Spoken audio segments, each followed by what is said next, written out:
Hey, Abe, it's Uncle Murray. How you doing, buddy? I was reading your letter you sent me the other day, and you said something happened to you at the school picnic last week. Something that happens to all of us from time to time, but that this was your first time and that you wasn't too happy about it. Yeah, you know what I'm talking about, don't you? It's about that pigeon that pooped on your head in front of your pals. And from what you wrote, it sounds like it was it was rather plentiful. Well, I know it's super gross, but it ain't gonna make you sick or nothing like that, so don't worry about it too much, okay, buddy? In fact, I got a story about bird poop that might cheer you up a bit. You see, there's this group of people that are going around telling everybody that birds ain't real. Well, excuse me, birds aren't real. You see, they're saying that back in the 1950s, the CIA got tired of the birds always pooping on their cars, and that was about the same time that they wanted to start putting everybody under surveillance with hidden cameras and stuff like that. So the CIA figured out how to replace all the real birds in America with exact replicas that are robot surveillance drones that got cameras in their heads instead of eyeballs. And, oh, for cry eye. Hold on just a second. Hiya, Murray. Hey, what are you doing here, Larry? Don't you remember? You said you was gonna record another one of them Bible story things for Abe, and that I could sit in on it with you. Oh, yeah, forgot all about that. Come on in, buddy. Oh, thanks. So what are you gonna tell Abe today, Murray? Well, I was kind of taking a little detour from the Bible stories because a bird pooped on Abe's head and he was feeling kind of bad about it. Or you gonna tell him about them robot bird people? Yeah, yeah, the birds ain't real people. You mean birds aren't real, right? Yeah, that's what I meant. Birds aren't real. They ain't? No, they aren't. But I thought you said birds are real. Well, they are, but I'm just trying... Oh, never mind. Hey, did you tell him about the bird poop yet? No, I was just getting to that part when you showed up. So get this, kid. Them crazy bird people say...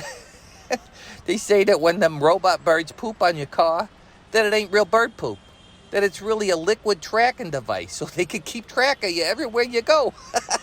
Seriously. You remember when I was trying to tell you how to figure out what's true and what ain't? Well, here's an example of something that ain't true. Them people sure are goofy. Hey, I thought you said you wanted to teach him how to figure it out for himself. Well, I do. But you ain't teaching him nothing, Murray. You're just making fun of them people. Well, yeah, because there's some things that are so crazy that it don't take a lot of thinking to know that it's just a bunch of malarkey, you know? What do you mean? Well, for example, let's say some weirdos come up to you on the street and they tell you that they're... Excuse me.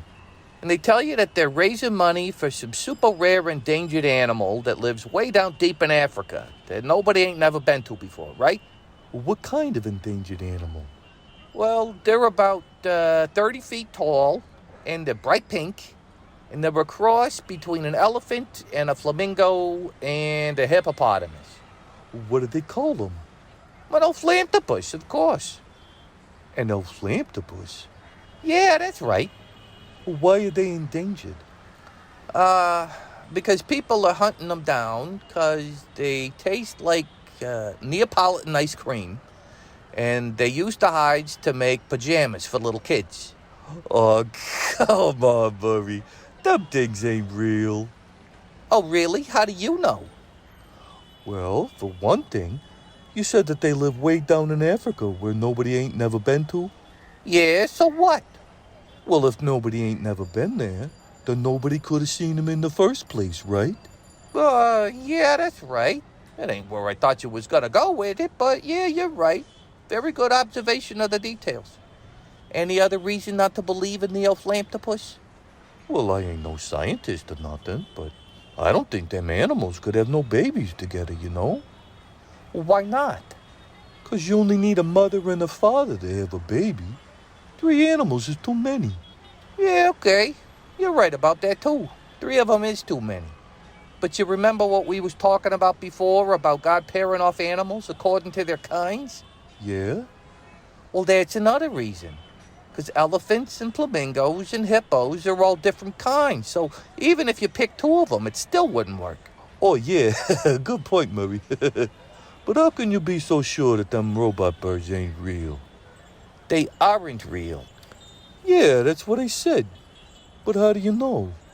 Hey, how come you're being so serious about this? Oh, I don't know.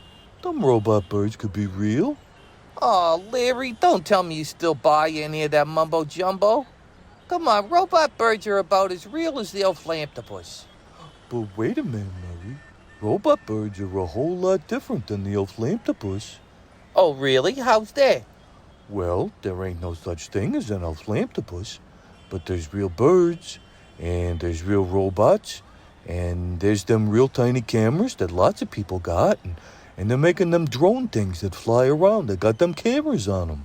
Okay, yeah, that's true. All of them things are real, you're right. Then how can you be so sure that them robot birds ain't real? 'Cause I made some of the story up. You what? Them bird people talk about the guy who started the whole thing. They call him the master. Yeah, so? Well, I used to know the master. He used to take me to them crazy birds aren't real meetings when I was a kid. No kidding? Sure. We used to record the weekly meetings whenever we go. In fact, I think I still might have a couple of the tapes in here somewheres. Let me see. No. Oh, here's one. You want to hear it? Sure. How old was you? This one's from 1982, so that's what? I was 13 years old. Here, I'll put it near the little tape deck so Abe can hear it too. Okay, here we go. Hello again, all of you wonderful members of the collective. And welcome to the Birds Aren't Real weekly meeting number 683. It is December 12, 1982. I am the one you have chosen to call the master, and with me again is this wonderful young boy who is not my son, Little Murray Novochkov. Today, Little Murray will be giving a presentation that he has worked very hard on to make for all of you. It is about, what is your thing about? The 12 days of Christmas. Yes, this is right. It is being about the 12 days of the Christmas, and I will let Little Murray tell you all about it. Come, talk to the people about your Christmas birds, boy who is not my son. Oh, thank you, Mr. Master, who is definitely not my father. Well, as the Christmas season is upon us, we are all hearing lots and lots of Christmas carols on the radio. Last week I heard the song The 12 Days of Christmas playing, and I noticed that 6 of the gifts are all about birds. And as you can imagine, it caused me to be greatly alarmed. So I decided to look into the matter more closely, and boy, oh boy, was I shocked at what I found. It seems that the CIA has co-opted this traditional song for the purpose of covertly sending information about one of their surveillance programs to their undercover operatives. I decided to do the math on all the gifts that were given by the True Love, and I discovered that the True Love is the CIA, and we, the U.S. citizens, are all the recipients of the gifts in the song. This chart shows that in total there are 364 gifts that are given to us by our True Love, aka the CIA.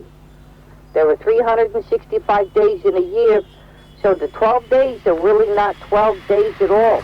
Each day represents 1 month of the 12 months of the year. There are only 364 drones instead of 365 because each drone needs a partner in order to function properly. And the 365th drone would be likely to malfunction and go rogue. Although the song says that more and more gifts are given each day, when you tally up each different kind of gift and you write the totals down next to them like this, here's what it shows. Each of the gifts are how many surveillance birds are assigned to each U.S. citizen each month. This shows that in January, it starts with 12 drones, rising to a crescendo of 42 drones in June and July, and then tapering back off to 12 drones again in December. The colder months have fewer drones because people aren't outside as much. But as you can see, the most drones are assigned to the two nicest months of the year, June and July, when people are outside the most often. But the song only lists birds for 6 days. What about the milking maids and leaping lords and things like that? Aha! I'm glad you asked. The remaining gifts are also birds, but they are given codes to try to throw off anybody like us who might get suspicious. The maids of milking on day number 8, which is August, are actually pigeons. Pigeons are known to produce a substance called crop milk that they feed to their young. So the maids of milking refers to pigeons training their young offspring surveillance drones. The ladies dancing on day 9, which is September, is really the rifle bird, which is known for its fancy schmancy mating dancing. These drones focus on outdoor festivities that are centered around teenagers who have gathered for the purpose of dancing. The Lords of Leaping on day 10, which is October, is really the widow bird, which is known for its tendency to jump several feet straight up into the air while it is mating. These drones are assigned to keep tabs on outdoor basketball games. The pipers piping on day number 11, which is November, are of course referring to the piping plover birds, which are assigned to spy on plumbers for some reason I have not yet discovered. And finally, the drummers drumming on day number 12, which is December, is obviously the common woodpecker that uses Morse code to communicate with CIA headquarters. And what about the 5 golden rings on day 5? Ah, yes, I almost forgot. The golden rings on day number 5, which represents the month of May, are code for the ringed pheasants, which are known for the gold bands they have around their necks. And since many weddings are held in the month of May, they specialize in surveilling outdoor weddings. After reviewing all of this information, I am convinced that when the 12 Days of Christmas is played on the radio, it is really the CIA sending out their annual messages confirming this particular surveillance program. What are the purposes for the other 6 types of drones that are obviously named after birds? Well, the partridges on day 1, which is January... Okay. I think we are all getting the point, boy who is not my son. Once again, you have done a very fine job. Your father, who is definitely not me, would be very proud of you. Hey, you think my sisters Florence and Gertrude could come with us next time? No, they are still too young. They would be getting underneath the feet. Especially that Florence. She was always popping in and popping out of the room like the cuckoo bird. They may come when they are older. Now let us move on to other talking. Natalia, what is progress with sabotage plans? Whoops, better stop it right there. The master was your old man? Did we say that on the tape? You didn't say it, but you... But nothing. As far as you're concerned, the master was just a guy I hung out with in the neighborhood. But anyway, that's another reason to doubt them crazy bird people. Because I just showed you that I used to be one of them and that I made some of this stuff up myself. But that don't prove nothing, Murray. That just proves you made some of this stuff up. Well, you got a point. Just because some of the stuff is made up don't mean that all of it's made up. But the point is that if you want to figure out stuff for yourself, you got to do some digging and you got to use some common sense. And then you got to make up your own mind about it. So now what do you think about this stuff, Larry? Well, I guess the whole thing does sound pretty goofy. Maybe you're right, Murray. Maybe there ain't no robot birds after all. That's what I've been trying to tell you. But now maybe you'll think through some things a little better, huh? Yeah, I think so. But I'm still a little fuzzy about how to do it. Maybe you could go over it some more with me sometime, huh? You know, it's funny you should say that. Because I was just thinking the other day about getting more into how to think through stuff better. And this guy I was talking to said there's this thing called logic that people can use to figure out how to make sense of things. Maybe we can find somebody to talk with us about that stuff. That sure sounds interesting, Murray. You think I'm smart enough to learn that stuff? Sure. I mean, I ain't no rocket surgeon myself, but if I can make sense out of it, anybody can. We'll just have to see how it goes. Hey, I'm getting kind of hungry, Murray. You want to go down the street to Mrs. Gonzalez's tamale stand with me? Oh, boy, does that sound good right now. Let's say goodbye to Abe first.